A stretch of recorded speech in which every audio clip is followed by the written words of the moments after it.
Great to be back in New Hampshire. I'm Mike Pence.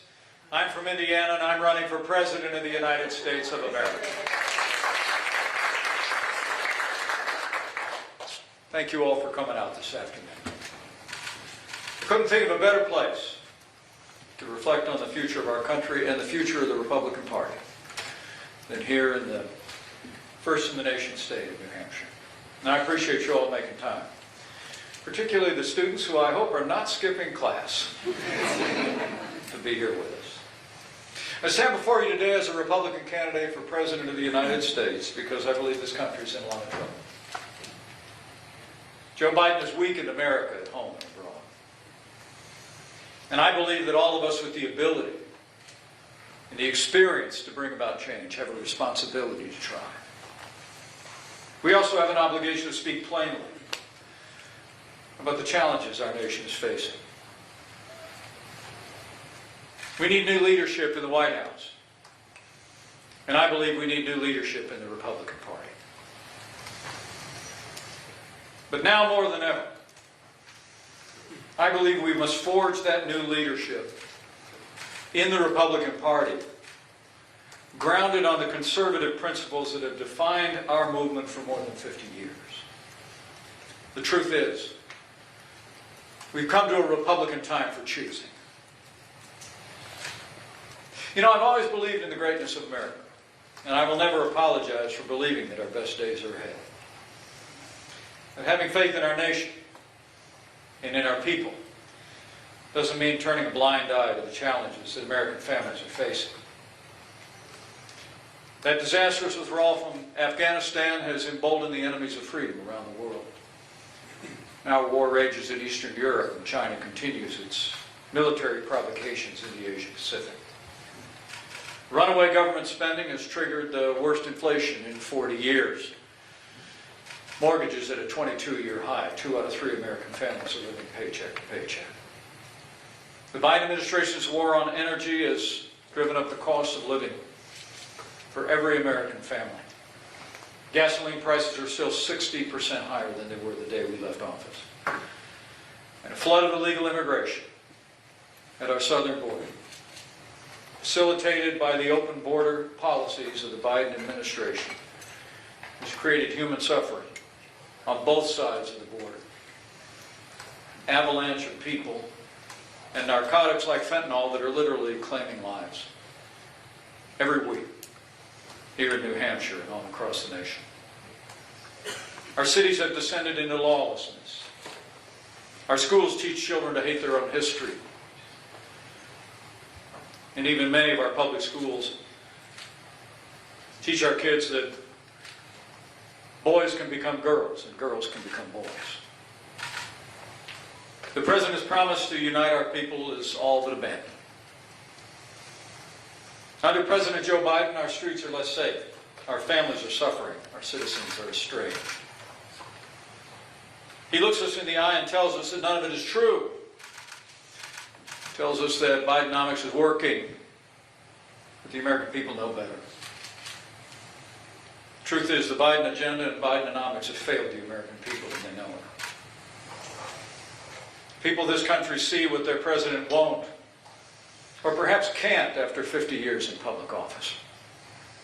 Sky-high grocery prices, costs of gasoline and utilities, an overrun border, and heartbreaking obituaries in local papers, marking empty chairs at dinner tables. The American people are fed up. They're ready for new leadership.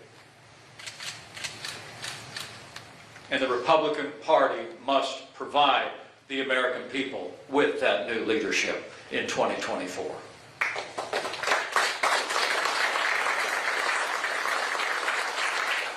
The question of the hour, then, is not just who, but what will we offer the American people a year from this November?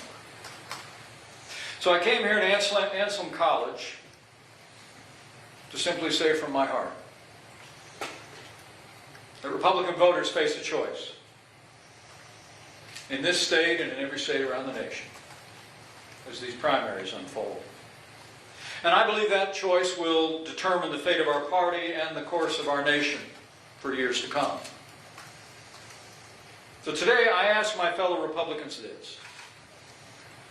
In the days to come, will we be the party of conservatism? Or will we follow the siren song of populism, unmoored to conservative principles? The future of this movement and this party belongs to one or the other, not both. That's because the fundamental divide between these two factions is unbridgeable. History teaches that societies with more freedom and less government flourish. That's why we have a brilliant system of checks and balances, divisions of authority, co-equal branches of government, enshrined in our Constitution, and sovereign state governments under our system of federalism. Conservatives understand that in order to advance an agenda on behalf of the American people, we must work through the system. The political home of those who believe in limited government and individual liberty, who keep faith with our Constitution, is the Republican Party. Now, for decades, conservatism's ideological rival has been liberalism, an ideology that has long found favor in the Democratic Party. The radical left has now taken the Democratic Party into the abyss of progressive socialism in the guise of their woke agenda. Where conservatives view government power with great suspicion, progressives wield it eagerly in pursuit of their political goals, especially their massive avalanche of spending and mandates known as the Green New Deal. And when their goals are obstructed or delayed, liberal progressives undermine our institutions and are prepared to disregard the Constitution and even the laws of this country. Just this week, Senate Democrats actually attacked the Supreme Court of the United States again, demanding an investigation into Justice Samuel Alito, despite the fact that 3 liberal justices on the court have engaged in the exact same pattern of behavior that he has. The attacks on our institutions with which they differ continues. You know, if Democrats didn't have double standards, they'd have no standards at all. But today, another strain of this ideology challenges conservatism, not from the Democratic Party, but from within, for control of the Republican Party. It takes the form of what's known as populism, rather than progressivism. But make no mistake about it. Those ideologies are fellow travelers on the same road to ruin.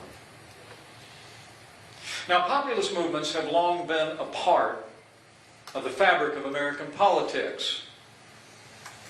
They've most often been led by Democrats like William Jennings Bryan, Huey Long, and more recently, Bernie Sanders, and other leftists who share the party's progressivism. But today, a populist movement is rising in the Republican Party. The growing faction would substitute our faith in limited government and traditional values with an agenda stitched together by little else than personal grievances and performative outrage. The Republican populists would abandon American leadership on the world stage, embracing a posture of appeasement in the face of rising threats to freedom. Republican populists would blatantly erode our constitutional norms. A leading candidate for the Republican nomination last year called for the, quote, termination of all rules, regulations, and articles, even those found in the Constitution, close quote. While his imitators in this primary have demonstrated a willingness to brandish government power to impose their will on opponents. And even after a historic victory for life, Republican populists would relegate the cause of protecting the unborn to the states much in the way during another time in the life of our nation. Those who sought to preserve a great evil tried to leave that question to the states alone. Populist Republicans would have us trade in our time-honored principles for passing public opinion. That's not a trade I'm willing to make, and nor should my fellow conservatives here in New Hampshire or anywhere in America. You know, there's already a party that embraces appeasement abroad. There's already a party that would ignore our national debt. There's already a party that wants to marginalize the right to life. So I stand before you today and I say with great humility, I am the most qualified, the most consistent, and the most proven conservative in this race. And I believe, for the sake of our party and our country, that we must advance a strong national defense, limited government, and traditional values, and those principles must guide our party and our nation as much today as they have for the past 50 years.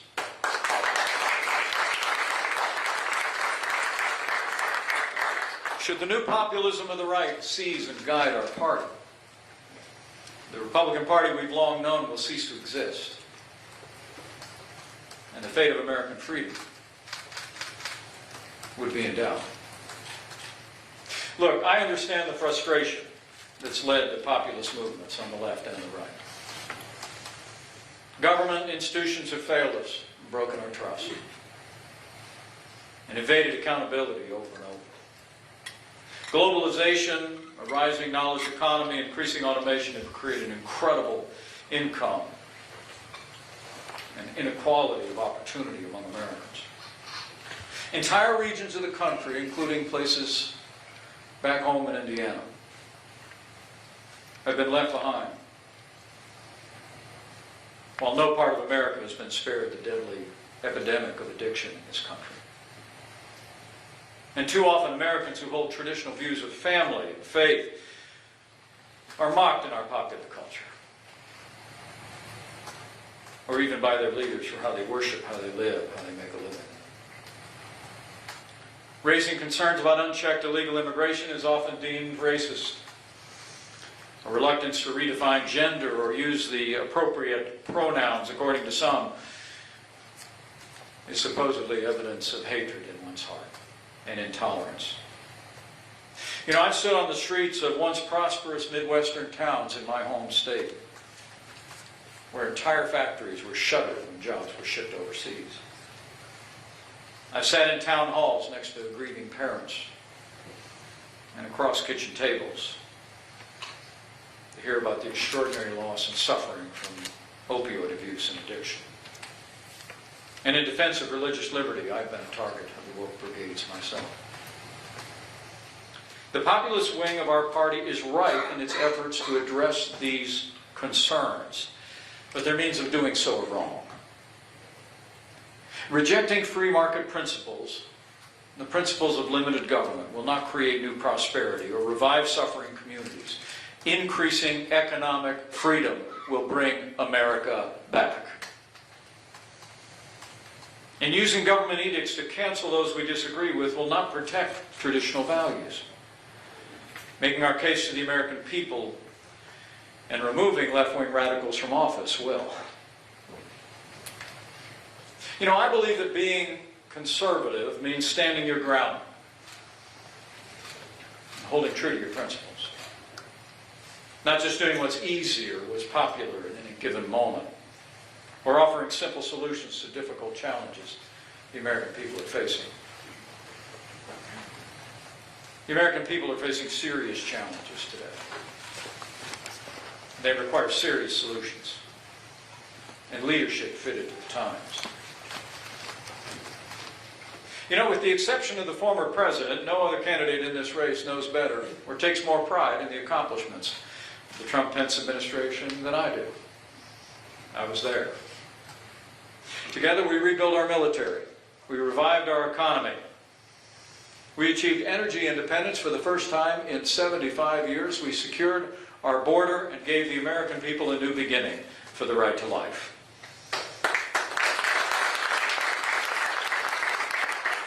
We got government out of the way. We've governed as conservatives. And the American people thrived in those days before that worst in a century pandemic struck our nation.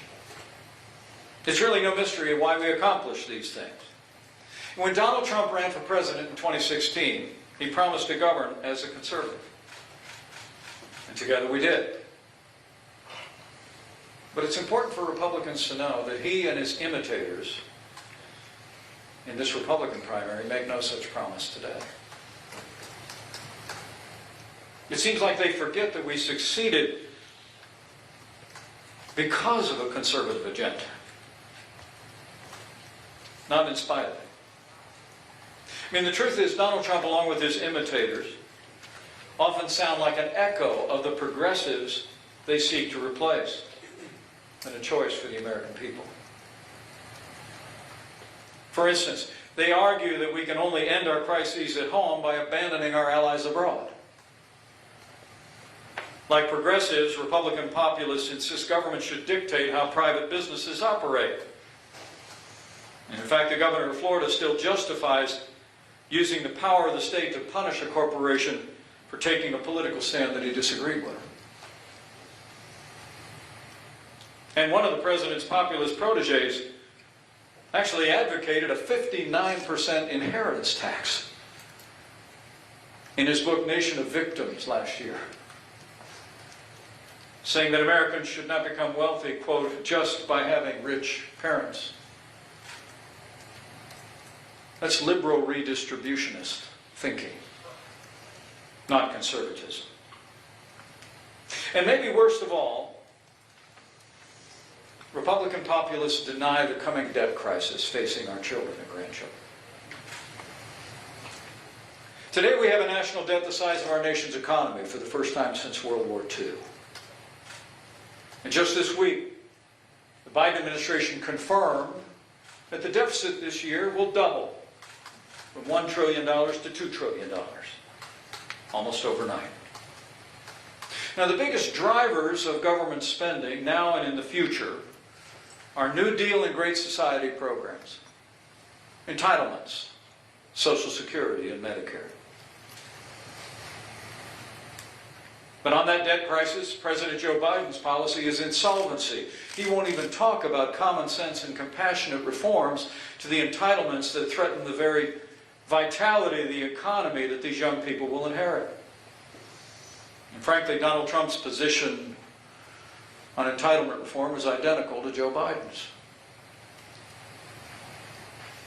And one other candidate for the Republican nomination actually said that presidents can't do everything. So if he became president, he would leave to the next president, challenge to reform entitlements. Well, I got a newsflash for anybody running for president. I've been in the West Wing. I've been in the hallway. I've been in the room. Presidents actually have to do everything, especially provide leadership to meet the crises facing the American people. The truth is, these policies, at home and abroad, are not conservatism. It's republicanism that prioritizes power over principle. Now, anyone who knows a little bit about my background knows that I started out in politics as a Democrat. But when I heard the voice of the 40th President of the United States, I joined the Reagan Revolution and I never looked back. I came to the Republican Party because of Ronald Reagan. And I remember when I was roughly the age of many of the students gathered here, marveling as his economic policies defeated inflation. His predecessor, Jimmy Carter, had told us that we were a nation in malaise, that we had to accept a new normal, slow economic growth and high inflation. Reagan came in and said, why not dream great dreams? After all, we're Americans. Cut taxes, rolled back regulations, promoted economic freedom, and America came roaring back. The longest peacetime expansion since the end of World War II. I marveled at the way his policy of peace through strength broke the Soviet Union eventually. strengthen our military as never before. Now, some Republican candidates for the nomination and the populists in our party maintain that Reagan is no longer relevant. But they confuse inspiration with imitation. You know, over 4 decades have passed since Reagan took office, 3 since he left this earth. The great contests of his time and ours are different. In his day, the Cold War between the old Soviet Union and the United States defined global politics. Now the Cold War is long over. During his presidency, our primary rival today, Communist China, was economically impoverished and militarily unsophisticated. We live in a very different time. Conservatives need not replicate every single Reagan policy or strategy, nor should we. But we can emulate his belief in freedom and economic liberty. We can emulate his willingness to stand up to evil regimes on the world stage and stand alongside the friends of freedom across the world. And we can emulate his dignified and civil way, carrying himself as president to meet today's challenges. Ronald Reagan himself said with regard to his own ideas, quote, "I wasn't a great communicator, but I communicated great things, and they didn't spring full bloom from my brow, they came from the heart of a great nation." The American ideas Ronald Reagan expressed were not his. They were grounded in the American founding, fought for and defended through the long and tumultuous history of American freedom. Leaders pass into history, but first principles endure. The politics of convenience driven by the passing moment, however, are soon to fail and be forgotten. Reagan used beliefs that long predated him to meet the threats of his own times, and so should we. He took inspiration from the likes of Calvin Coolidge and Dwight Eisenhower and the founder of the Republican Party, Abraham Lincoln, as he brought America back. The truth is, the Republican Party did not begin on a golden escalator in 2015. Long before that day, it was forged and defended and defined as the conservative party in America. And so it should ever be. I actually met President Ronald Reagan when I was a first-time candidate for Congress. It was his last year in office. I was 29 years old. It would be more than a decade before I would arrive in the Congress of the United States, but I was there along with my young bride for a photo op with the 40th president. And I'll never forget the encounter. I walked into the Blue Room. The president was seated there. The cameras were all clicking. When I told my young wife before, I said, the campaign wanted me to say something political to him, but I wanted to say something from my heart. Karen did what she always does. She patted me on the arm and just said, just tell him what's on your heart. So I sat down. You can look it up on your phone right now. You can see the picture. I was as nervous as a cat in a room full of rocking chairs. Sat down in that chair, looked into the president's eyes, felt for all the world like I was talking to Mount Rushmore. The president said to me, "How's the campaign going?" And I said, "It's going fine, Mr. President, but I got something I'd like to say to you." He said, "Well, go ahead." And I said, "I just want to thank you for everything you've done for this country and everything you've done to restore my generation's confidence in America again. And I'll always believe that in that moment, the 40th President of the United States almost blushed, like he'd never heard before. And he said, "Well, Mike, that's a very nice thing of you to say." I can almost still hear it. But it was moments later that made the most impression on me. The President walked into the East Room to greet the spouses that were along with the candidates. And apparently some of the candidates had said to him the same thing I had said. Thanked him for what he'd done in 8 years to transform the American economy. It had set into motion forces that in just a few short years would bring down Soviet communism and see the Berlin Wall collapse and destroyed. He stood up at a makeshift podium and he said, you know, many of you have thanked me for what I did for this country. But then Ronald Reagan said, I don't think I did anything for this country. He said, I think the American people just decided to right the ship. And I was just the captain they put on the bridge. And they did.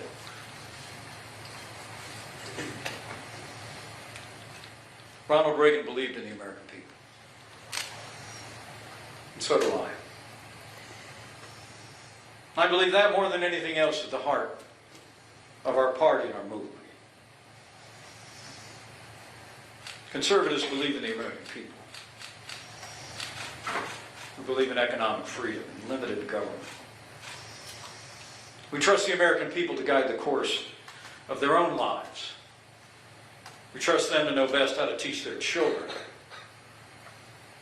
how to spend their earnings, to run their businesses. And when we act on their behalf, they trust us to do so through the system created by our founding fathers and defended by every generation that's worn the uniform of the United States. And because we trust the American people, we know we can be honest with you about the threats we face today and the solutions that we need to bring to them. I submit to you, if we abandon that trust and that confidence in the American people, if we cease to be champions of our Constitution and all the principles enshrined in it, our party's relevancy will be confined to the history books. It may live on in some populist fashion, but then it will truly be, in a cruel twist, Republican in name only.